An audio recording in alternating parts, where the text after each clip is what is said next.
Bon, c'est parti. J'avais envie de revenir à nouveau sur l'une de nos vidéos, comme je l'ai fait avec la vidéo bonus du Débière et Débat sur les Oscars. D'une part parce que j'aime beaucoup le concept de bonus, c'est d'ailleurs pas pour rien que j'ai une belle petite collection de DVD et de Blu-ray, c'est aussi parce que je suis le genre de type à kiffer se mater l'intégrale des featurettes ou des commentaires audio de chaque film que je regarde. Bref, j'adore les bonus, enfin pas tous les bonus, parce que je veux dire, la lessive, je m'en fiche, et puis en plus, non seulement elle a disparu, et ça s'écrit même pas pareil. Vous avez bonus qui lave aussi propre à l'envers qu'à l'endroit. Et en ce qui concerne Caius Bonus, autant dans la BD ça va, autant dans le film c'est vraiment bof, parce que bon, on va pas se mentir, Astérix contre César c'était pas ouf comme film, mais putain, mais de quoi je suis en train de parler là? Bon, reprenons. J'avais donc envie de revenir sur notre épisode d'Explo consacré au fantastique afin de pousser la réflexion un peu plus loin. Tout au long de cette vidéo, nous avons tenté de démontrer que le fantastique est un genre aux frontières poreuses. Au cœur même de la notion de fantastique, il y a celle du doute, de l'incertitude, du mystère, de l'inconnu, à tel point que la définition du fantastique elle-même est incertaine, sème le doute et participe à la méconnaissance de ce genre si particulier. En cherchant d'autres vidéos traitant de la question du fantastique sur YouTube, afin de chercher à créer un clash dans le YouTube jeu Sissi TMTC, je suis tombé sur la chaîne Parlons Univers. J'écoute sa vidéo concernant le fantastique et après avoir fini de rager sur le fait qu'elle avait plus de vues que la nôtre, je me suis surtout fait la réflexion que nous avions raison. Ouais, je sais, paye ta modestie, désolé. Mais bref, une fois encore, le propos superposait uniquement les notions de fantastique et de surnaturel. Eh bien, la différence majeure entre la fantasy et le fantastique, c'est le degré d'application du surnaturel. Pour faire simple, si vous vous retrouvez nez à nez avec un lion, bon déjà vous pouvez commencer à réciter votre prière si vous êtes religieux, mais ça vous paraîtra pas plus étrange que ça. À moins que vous croisiez le lion au beau milieu d'une ruelle de Paris, mais là encore, ça peut avoir une explication rationnelle. L'animal peut s'être enfui d'un zoo ou d'un cirque, c'est juste que vous aviez pas de bol aujourd'hui. En revanche, si jamais vous tombez sur un vampire, une goule, un dragon, et que personne n'en a jamais vu avant vous, c'est du fantastique. Non! Non! Le vidéaste poursuit en prenant pour exemple la figure du vampire à travers l'iconique Dracula et dit ceci. Dans Dracula, le personnage homonyme est la seule véritable créature nocturne au monde. Bon ok, il a 3 épouses vampiriques mais elles ont pas vraiment d'importance. Ce ne sont pas elles qui vont faire avancer l'intrigue et causer du tort au héros. En tout cas pas autant qu'elles aimeraient. Pour moi elles font plus office d'esclaves soumises aux vampires que de véritables monstres. Celui qui cause des soucis, c'est Dracula lui-même. Et il ne se trouve qu'à un seul endroit du globe. Quand il décide de traverser l'océan, faut voir le paquet de cadavres qu'il laisse sur son chemin. C'est donc du fantastique. Réduire le fantastique à quelque chose d'aussi mécanique est une erreur. Le genre ne peut pas être uniquement défini par le surnaturel, mais avant tout par la notion de doute ou d'incertitude. De plus, le critère du nombre n'est pas pertinent. Que Dracula soit le seul représentant de son espèce ne fait pas nécessairement du film où il apparaît un film fantastique. Ce serait le cas si nous doutions de l'existence de ce personnage ou bien si nous doutions qu'il s'agisse d'un vampire. Alors que je me faisais ces réflexions, j'ai compris que si le fantastique était si difficile à saisir, c'est avant tout parce que les œuvres correspondant parfaitement à la définition que nous en faisions, ou qu'en faisait Tzvetan Todorov, sont finalement assez rares. Or, le meilleur moyen de comprendre une théorie, c'est bien souvent de l'illustrer. Et c'est là que j'ai eu une épiphanie. À quoi? Une révélation.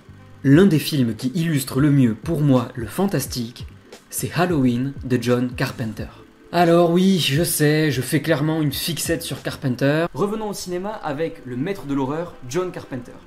Vous qui me connaissez, je suis un énorme fan de John Carpenter, c'est pas pour rien que j'exhibe ça comme un connard derrière et que je suis allé chercher à une vente aux enchères 1 heure à l'avance, voilà, etc. J'ai tous ces DVD derrière. Non, pardon, Johnny, excuse-moi, c'est quand même toi que je préfère. Regarde, j'ai tous tes films, je suis pas digne.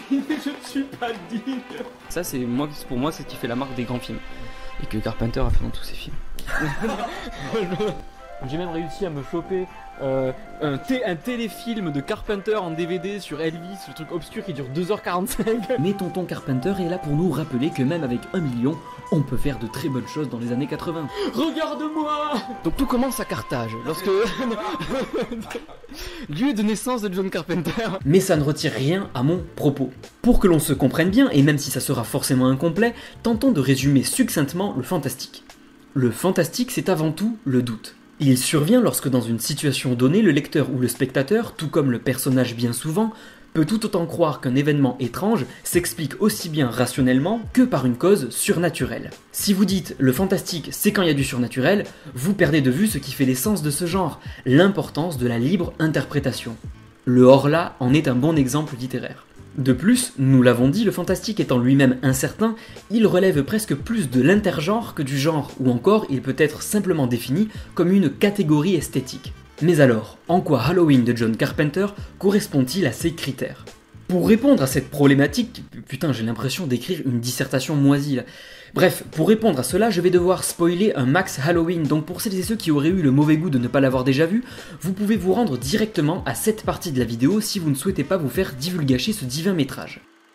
Au début du film, nous apprenons que Michael Myers s'est échappé d'un asile et qu'il a assassiné sa propre sœur étant enfant. C'est un personnage certes effrayant, mais qui malgré tout s'inscrit dans notre univers de référence, c'est-à-dire le réel, enfin notre réel.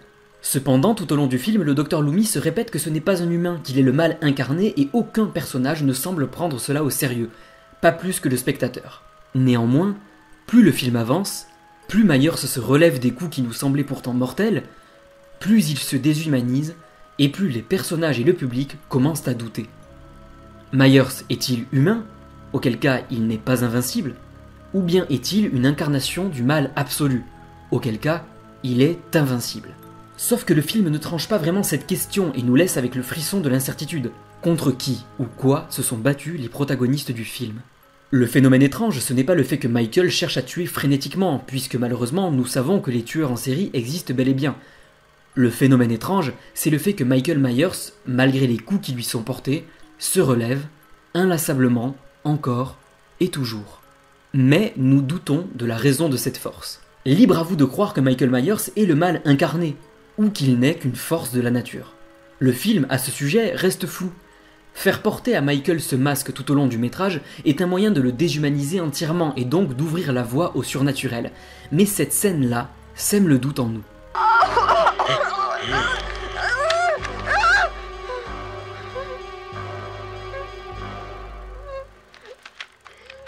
En voyant son visage, nous créons inévitablement de l'empathie envers l'un de nos congénères. Son visage nous effraie et semble être la marque de sa folie, mais quoique fou, il reste un humain. Mais alors, s'il est humain, comment expliquer qu'à la fin du film, malgré les balles qui ont traversé son corps, malgré cette chute sûrement mortelle, Michael a disparu? Notez que nous ne l'avons pas vu se relever, ce qui est aussi un moyen de laisser libre cours à notre imagination. Halloween est un film d'horreur, mais enlevez le masque et l'attitude de Myers et vous vous retrouvez avec un slasher lambda, tel qu'on a pu en voir pulluler dans les années 80. Le fantastique sublime ici le genre de l'horreur, et c'est en cela que l'on peut reconnaître son attribut d'intergenre ou de catégorie esthétique. C'est face à tous ces éléments que je ne peux dire autre chose que ceci. Halloween est un film fantastique, tant au sens propre qu'au sens figuré. Bon, après bien sûr, toute cette sympathique réflexion vole complètement en éclats dès lors que nous regardons les suites catastrophiques qu'a connu le film, qui n'ont manifestement rien pigé à ce que voulait faire le Halloween premier du nom. Ceci dit, je vous recommande chaudement le Halloween de 2018 réalisé par David Gordon Green, scénarisé par Danny McBride et supervisé par Carpenter lui-même. Sur ce, je vous dis à très bientôt sur la chaîne Exploration de Culture.